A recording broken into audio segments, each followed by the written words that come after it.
Well, the land real estate market is expected to maintain a steady course through the end of the year. There are a number of economic factors that could impact the outlook in 2025. CEO of National Land Realty, Ronnie Richardson, joins us now with the very latest. Ronnie, good to have you with us once again. What trends are you currently seeing in the market? Give us a little update.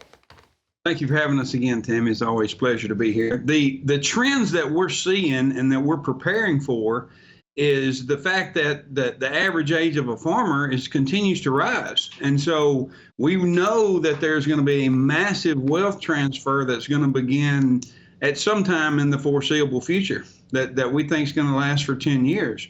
But right now, we anticipated 2024 to be a static year, and that's about what's happened. The supply side is still a little bit low.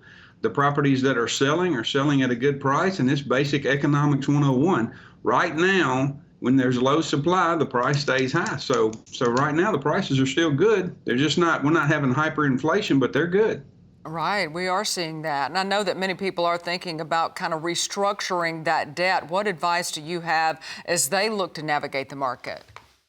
You know, when you start talking about restructuring debt, if the average age of a farmer is 65 and he goes and restructures his debt on a 30-year note, it's more likely than not he's not going to outlive that note. So I would be very cautious about restructuring debt to protect your beneficiaries that are going to inherit the farm or the sale proceeds from the farm.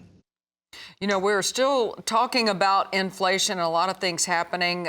Talk about how inflation actually plays a role in the market conditions as we move forward. You know, right now we're looking at between 3 and 4% inflation. The Feds like to see it around 2% inflation, but fortunately we have seen some decreases in input costs that are going to help farmers. And I think that's because of course we're post-COVID, and some of the factors internationally that have had some supply side disruptions have stabilized. So our input costs have gone down a little bit. That's helped a little bit from an inflation standpoint. Any final advice for buyers, sellers, and renters?